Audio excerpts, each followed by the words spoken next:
What's going on, guys? Smokey's Garage here. I got another one for you, and I got a lot of these cars, but very good information to look at and to learn. So I got my 2009 C63 AMG Mercedes-Benz.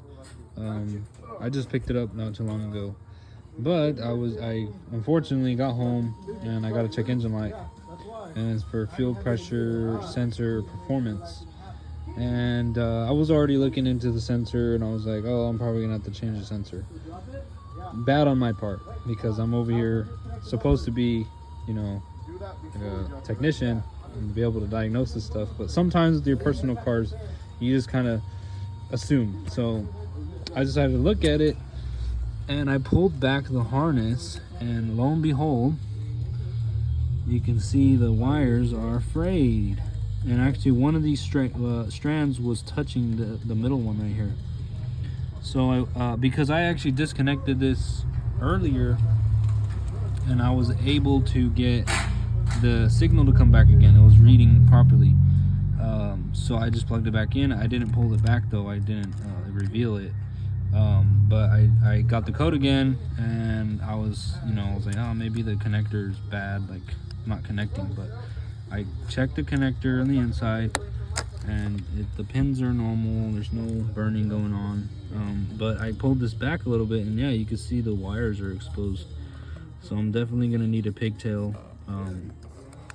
But that is what's causing my code. So I won't be surprised if I just separate these wires real quick, and then I go check with the scanner and see if I'm getting pressure again.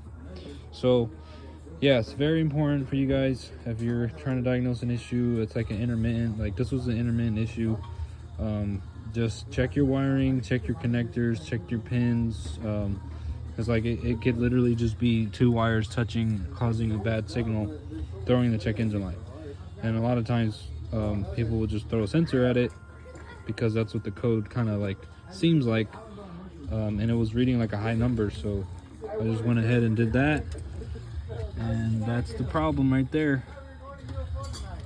But here's a little sneak peek of it. I'll do a later video on it. I'll do more of an introduction. But yeah, so just something to keep in mind when you're doing any electrical diagnosis. Like these kinds of things come up, especially on older cars. You'll see a lot of frayed wiring and things like that, and if they get any contact with each other, they can cause bad signals. So peace out, hope you guys like it, see you on the next one.